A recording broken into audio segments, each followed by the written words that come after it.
வணக்கம். நவராத்திரி வந்தால் கொலு வைக்க வேண்டும், சுண்டல் நைவேத்தியம் செய்ய வேண்டும், வீட்டுக்கு வருபவர்களுக்கு பிரசாதம் கொடுக்க வேண்டும் என்ற விஷயமெல்லாம் நமக்கு அத்துப்படி. நவராத்திரியில் கொலு வைத்து வழிபாடு செய்வது ஏன் தெரியுமா? அதுக்கு முன்னாடி நம்ம சேனலை சப்ஸ்கிரைப் பண்ணாதவங்க யாராவது இருந்தீங்கன்னா மறக்காம பவித்ரா குட்டி சேனலை சப்ஸ்கிரைப் பண்ணிக்கோங்க. அப்படியே பெல் ஐக்கானை கிளிக் பண்ணிக்கோங்க. வாங்க வீடியோக்குள்ள போகலாம்.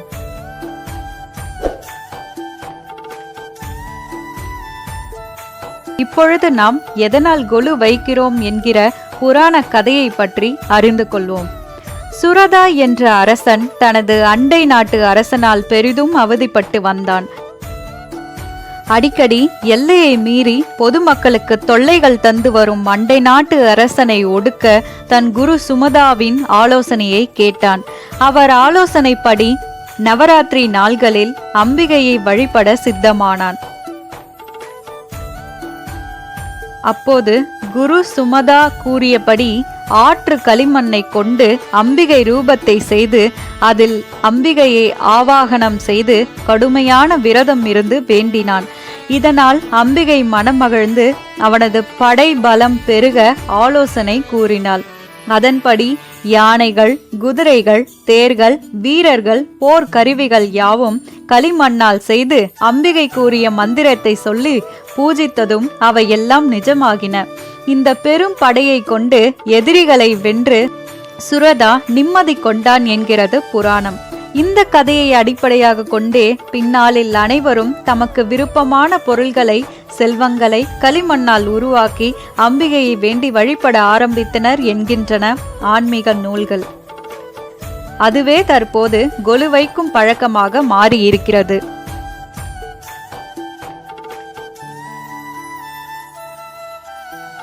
மகாராஜா சுரதா தன் குரு சுமுதாவின் ஆலோசனையை கேட்டார். குரு கூறியபடி தூய்மையான ஆற்று களிமண்ணை கொண்டு காளி ரூபத்தை செய்து அதை ஆவாகனம் செய்து உண்ணாவிரதம் இருந்து காளி தேவியை வேண்டினான். அந்த வேண்டுதலின் பயனாக அந்த மகாராஜா தன் பகைவர்களை அழித்து பின் ஒரு புது யுகத்தையே உண்டு பண்ணினான். ஐம்பூதத்தில் ஒன்றான மண்ணால் ஆன பொம்மையால் என்னை பூஜித்தால் நான் பூஜிப்போருக்கு சகல சுகங்களையும் சௌபாக்கியங்களையும் அளிப்பேன் என்று தேவி புராணத்தில் அம்பிகை கூறியுள்ளபடி சுரதா மகாராஜா செயல்பட்டதால் அவன் பகைவர்களை எளிதில் வீழ்த்தி அவர்களின் இன்னல்களிலிருந்து விடுதலை பெற்றான். மனிதன் படிப்படியாக தன் ஆன்மீக சிந்தனைகளை வளர்த்து இறுதியாக இறைவனுடன் கலக்க வேண்டும் என்ற தத்துவத்தை உணர்த்துவதற்காகவே கொலுவில் படிகள் அமைக்கப்பட்டு அதில் பொம்மைகளை அடுக்கி வைக்கப்படுகின்றன. 9 படிகள் அமைப்பது மரபு. ஒவ்வொரு படியிலும் ஐதீகப்படி பொம்மைகளை வைக்க வேண்டும். 1வது படி ஓர் அறிவு உயிரினம், மரம், செடி, கொடி, மரபொம்மைகள் இவை அனைத்தும் வைக்கலாம். 2வது படி 2 அறிவு உயிரினம், நத்தை, சங்கு, ஆமை பொம்மைகள் வைக்கலாம். 3வது படி 3 அறிவு உயிரினம், எறும்பு, கரையான் பொம்மைகள் வைக்கலாம். 4வது படி 4 அறிவு உயிரினம், நண்டு, வண்டு, பறவை பொம்மைகள் வைக்கலாம். 5வது படி 5 அறிவு உயிரினம், ஆடு, மாடு, சிங்கம், புலி, நாய் பொம்மைகள் வைக்கலாம்.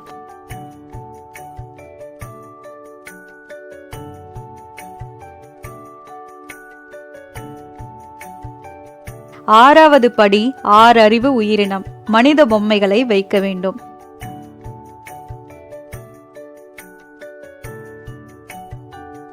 7வது படி மனிதனுக்கு அப்பாற்பட்ட மகரிஷிகள், முனிவர்கள் பொம்மைகளை வைக்க வேண்டும்.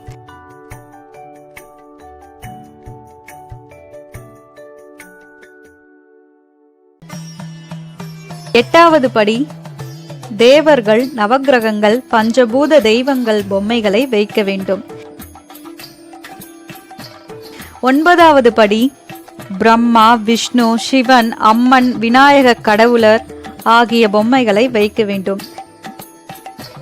இம்முறைப்படி கொலு வைத்து முப்பெரும் தேவியரை வணங்கி வரும்போது கல்வி, செல்வம், வீரம் இம்மூன்றும் நம்மிடம் செழித்தோங்கும் என்பதில் ஐயமில்லை.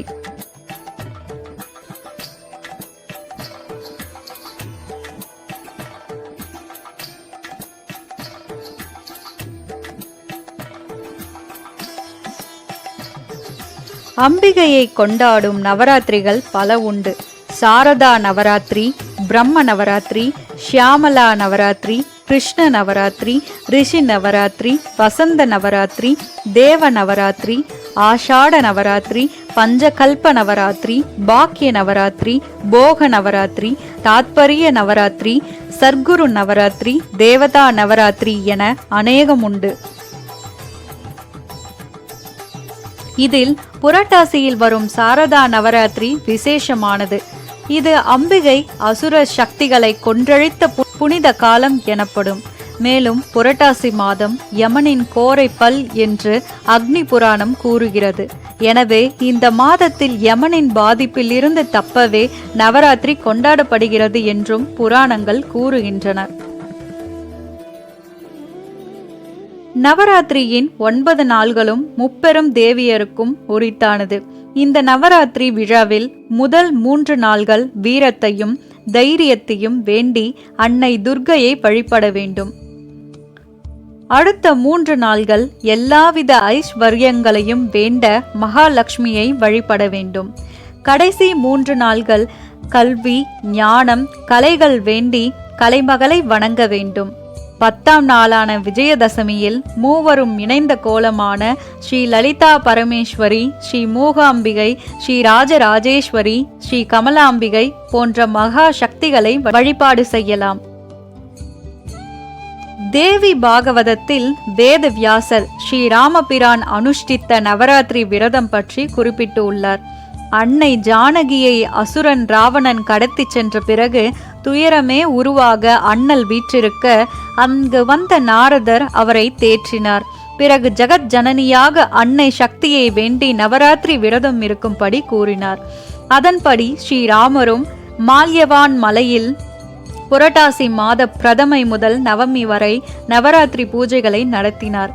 நவராத்திரி 8ஆம் நாள் அஷ்டமி தினத்தில் நள்ளிரவில் அம்பிகை சிம்ம வாகனத்தில் தோன்றி ஸ்ரீராமருக்கு தரிசனம் தந்தாள். அத்தோடு ராவணனை வெற்றி பெற ஆசிர்வதித்து அருள் புரிந்து மறைந்தாள். வால்மீகி ராமாயணத்தில் புரட்டாசி தசமி நாளில் விஜயதசமி ராவணனுடன் போர் புரிய ராமன் புறப்பட்டதாக குறிப்பிடப்பட்டுள்ளது. அதேபோல் ஒரு விஜயதசமி அன்றுதான் பாண்டவர்களின் அஞ்சாத வாசம் முடிவுற்றது. இந்த நவராத்திரி காலங்களில் ஒவ்வொரு மாலை பொழுதிலும் முப்பெரும் தேவியரும் ஒவ்வொரு சூக்ஷ்ம வடிவம் கொண்டு வந்திருந்து தனது பக்தர்களை ஆசிர்வதிப்பார்கள் என்பது ஐதீகம். அதன்படி வனதுர்கை, சூலினி துர்கை, ஜாத வேதோ துர்கை, ஜுவாலா துர்கை, சாந்தி துர்கை, சபரி துர்கை, தீப துர்கை, ஆகரி துர்கை, லவண துர்கை என அம்பிகை 9 நாளும் முறையே எழுந்தருள்வாள். அதேபோல் திருமகள் ஆதிலக்ஷ்மி, மகாலட்சுமி, தனலக்ஷ்மி, தானியலக்ஷ்மி, சந்தானலக்ஷ்மி, வீரலக்ஷ்மி, விஜயலக்ஷ்மி, கஜலக்ஷ்மி, தைரியலக்ஷ்மி என எழுந்தருள்வாள். சித்ரேஸ்வரி, துலஜா, காயத்ரி, கீர்த்தீஸ்வரி, அந்தரக்ஷ சரஸ்வதி, கட சரஸ்வதி, நீல சரஸ்வதி, கிளி சரஸ்வதி என்ற உருவில் கலைமகளும் உங்கள் வீட்டில் எழுந்தருள்வாள் என்பது நம்பிக்கை. முப்பெரும் தேவியரும் மனமுவந்து நம் இல்லங்களில் எழுந்தருளும் இந்த இனிய விழாவில் அம்பிகையரின் ஆசீர்வாதம் சகலருக்கும் கிடைக்கட்டும் என்று பிரார்த்திப்போம். கொலு வைத்துள்ள வீடே லக்ஷ்மி கடாட்சமாக விளங்கும். இந்த புரட்டாசி மாதத்தில் அம்பிகை அசுரனை வதம் செய்த காலத்தில் ஏன் கொலு வைக்கிறோம்? தேவி ஆதிபராசக்தி இப்பூ உலகம் முழுவதிலும் அருளாட்சி செய்கிறாள். யாதுமாகி நின்றாய் காளி என்று தேவியே இந்த உலகமாக இருக்கிறாள் என்றார் பாரதியார். புல், பூண்டு, புழு, மரம், பசு, புலி, மனிதர் என்று எல்லாவித உயிர்களுமாக விளங்குகிறாள் பராசக்தி. ஆக அனைத்து உயிர்களிலும் பொருள்களிலும் அவளை காண வேண்டும் என்பதே கொலு வைப்பதன் நோக்கம். இதனால்தான் கொலுவிற்கு சிவை ஜோடிப்பு என்றும் பெயருண்டு. சிவை என்றால் சக்தி. சக்தியின் வடிவே பொம்மை அலங்காரமாக செய்யப்படுகிறது. எனவே கொலு வைத்தால் மட்டும் போதாது, எல்லா உயிர்களையும் தன்னுயிர் போல கருதும் மனப்பான்மையை வளர்த்து கொள்ள வேண்டும்.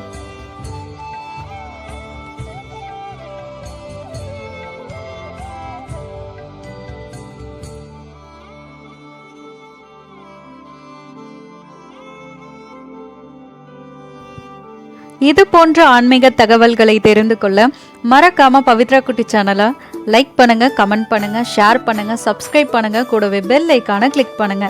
அப்பதான் நான் போடுற வீடியோ உங்களுக்கு நோட்டிஃபிகேஷனா வந்து சேரும். நன்றி.